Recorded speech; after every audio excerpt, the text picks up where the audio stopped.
Quisiera partir de de una reflexión que nos hace Denise Nachmanovich. Ella dice que el conocimiento no es el producto de un sujeto radicalmente separado de la naturaleza, sino que es el resultado de la interacción global del hombre con el mundo al que pertenece. Estamos en estos tiempos de nuevamente volvemos a pensar en la evaluación y en esta búsqueda de nuevos sentidos a los actos o a las actuaciones profesionales que nos eran recurrentes o eran ordinarias. Diseñar una evaluación psicoeducativa en otro momento tal vez no nos creaba tanta conflictividad, pero en estos contextos es como que tenemos que volver a pensar todo de nuevo, ¿no? Y teníamos algunas ideas acerca de lo que era la evaluación psicoeducativa, la tomábamos como un estudio que realizaban profesionales para conocer los aspectos que incidían negativamente en el desarrollo intelectual, social, emocional de un estudiante, y cómo podíamos también propiciar su desarrollo académico, un mejor rendimiento escolar, ¿no? Sabíamos que esa información se podría obtener por múltiples fuentes, y combinábamos, ¿no?, las fuentes de información, entrevistas, cuestionarios, pruebas, algunas pruebas estandarizadas también, que nos daban cierta tranquilidad, ¿no? Pero todo eso, desde la lectura del profesional con cierta expertise, contribuía al armado de un perfil del estudiante, ¿no? Para saber entonces qué tratamiento educativo resultaba mejor y qué apoyos podíamos diseñar para favorecer su trayectoria. Bueno, parece que en estos contextos volver a pensar la evaluación psicoeducativa es una necesidad. Entonces partamos de una premisa más básica, que es ubicarla como una práctica social, donde, bueno, el verbo evaluar ya nos incomoda, ¿sí? Porque en estos contextos sospechamos de la información que vamos a recoger.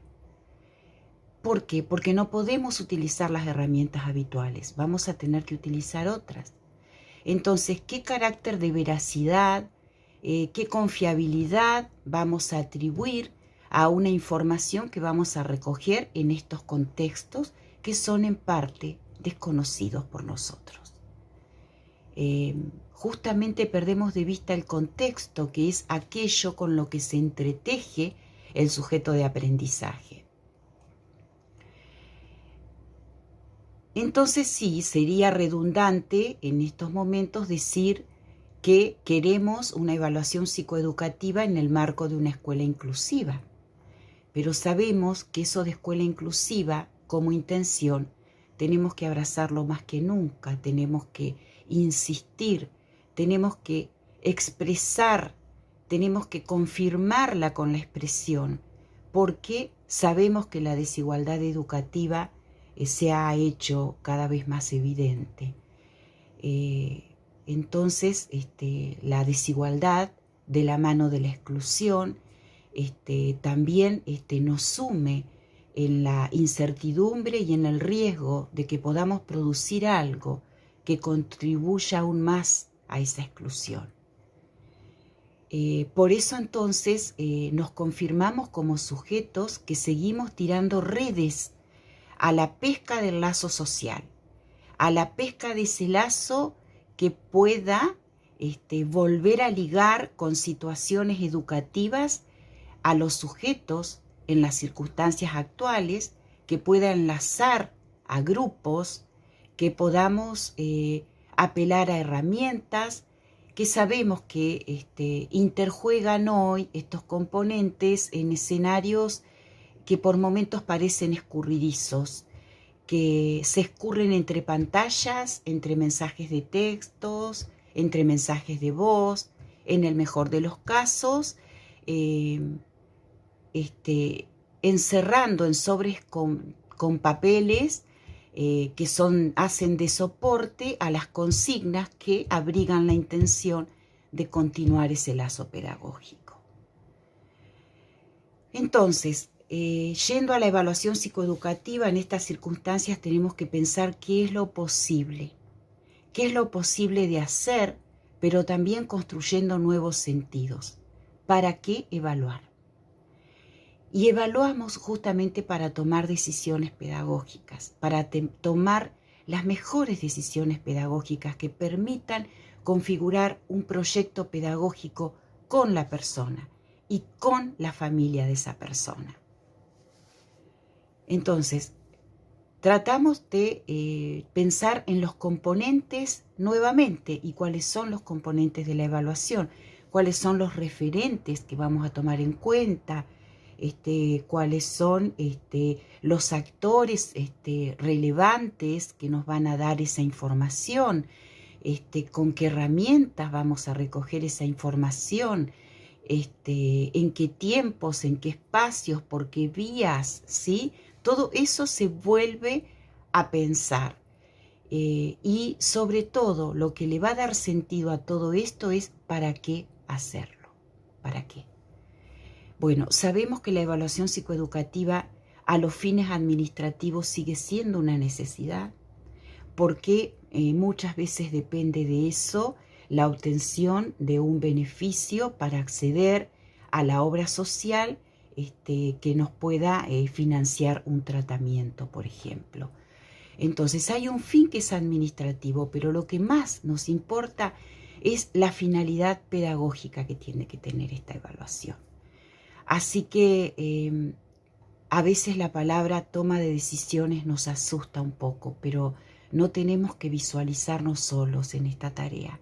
Estamos con otros, entonces es hora de reconfigurarnos como comunidad de profesionales y apoyarnos en esa comunidad de colegas con quienes vamos a pensar en esta evaluación. Y entonces yo pensaba que la búsqueda de un modelo más o menos cerradito nos da cierta tranquilidad, pero también nos evita la conflictividad. Y creo que no es momento, si bien sabemos que estamos en una incertidumbre y que la evaluación es un momento que nos genera conflictos, también sabemos que tenemos la posibilidad de o diseñar un modelo cerrado que nos tranquilice o abrirnos a pensar en juicios provisorios, en pensar en las contingencias, en pensar en el armado de hipótesis que nos abran vías nuevas, que nos traigan novedades y que nos ayuden a mirar con otros ojos esas realidades que estábamos por ahí acostumbrados a preformar, a predefinir.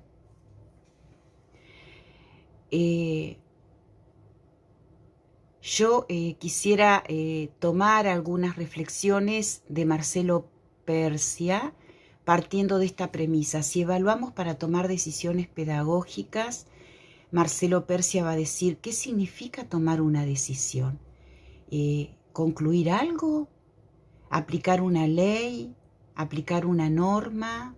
¿Hacer cumplir un contrato? ¿Inclinarse a favor de alguien? Bueno, la conflictividad invita a pensar algo que se fuga de la representación. Hay situaciones para las que no tenemos representación aún en estos contextos, ¿sí?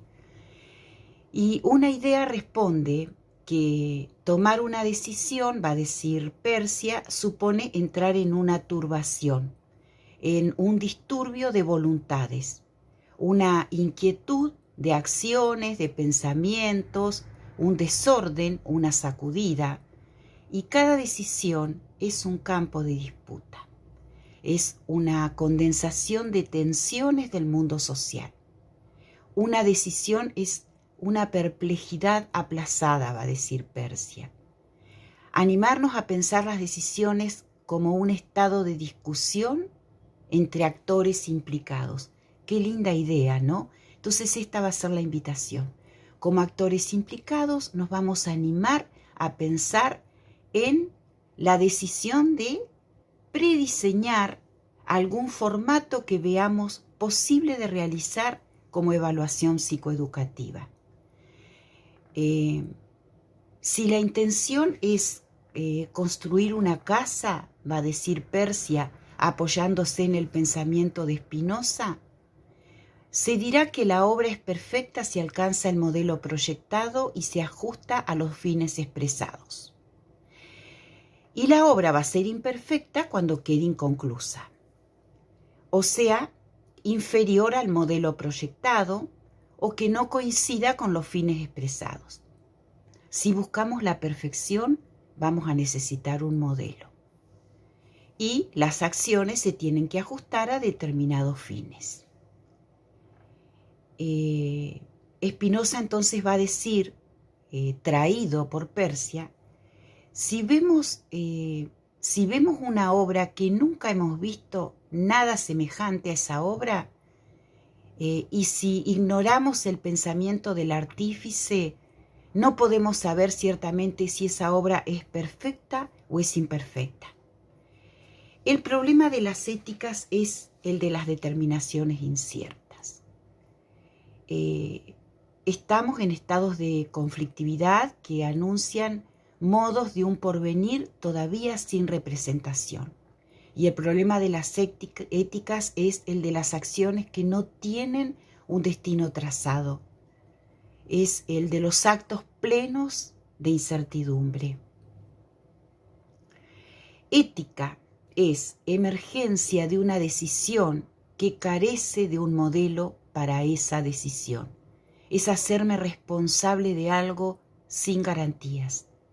Un acto ético es invención de uno mismo en ese acto. El acto ético no está más allá del bien y del mal. El acto ético se hace responsable del bien y el mal más allá de una moral, sin el amparo de una posición absoluta. El acto ético vive en la perplejidad de una moral social astillada. ¿Por qué traer a Persia y a Spinoza para pensar en estos momentos la evaluación psicoeducativa? Porque leyendo en la plataforma quedé impactada y quiero atesorar algunos pensamientos de los técnicos que compartían generosamente en el foro. Entonces algunas preguntas como por ejemplo,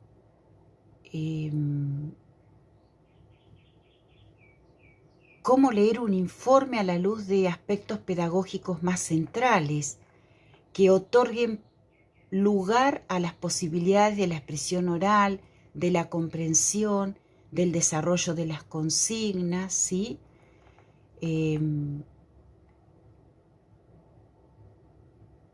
¿Cómo no producir algo que pueda repercutir negativamente en decisiones pedagógicas o en la mirada pedagógica que el docente va a construir? Si somos profesionales estratégicos, la pregunta acerca de en qué condiciones se produce la demanda, qué objetivos, qué hipótesis van a orientar la evaluación, con quiénes vamos a hacer la evaluación, qué instrumentos vamos a utilizar, qué técnicas, qué reglas de procedimientos nos vamos a dar como comunidad. Son preguntas que no podemos eludir. Y también reconfigurar el equipo de trabajo. El equipo, la comunidad de trabajo, en esa comunidad y en ese equipo van a estar la familia, los informantes claves, fundamentales para llevar adelante esa evaluación. Y para cerrar, quiero tomar dos preguntas que hacían también los técnicos en la plataforma. ¿Cómo juega un informe pedagógico escrito con sobreabundancia de aspectos innecesarios y estigmatizantes para el vínculo pedagógico, cómo cuidar aspectos vinculares sin conocer al estudiante y sin estar en contacto. Entonces me represento, ¿no? Que estamos en un momento dilemático donde el volver a pensar la evaluación psicoeducativa vuelve a ser más que nunca un acto ético. Bueno, gracias y espero que la invitación a pensar en ese, no vamos a hablar de modelos, sino de modelados posibles, aperturas posibles, nos convoque como comunidad de profesionales a diseñar nuevos instrumentos, nuevas herramientas. Muchas gracias y queda la tarea por delante.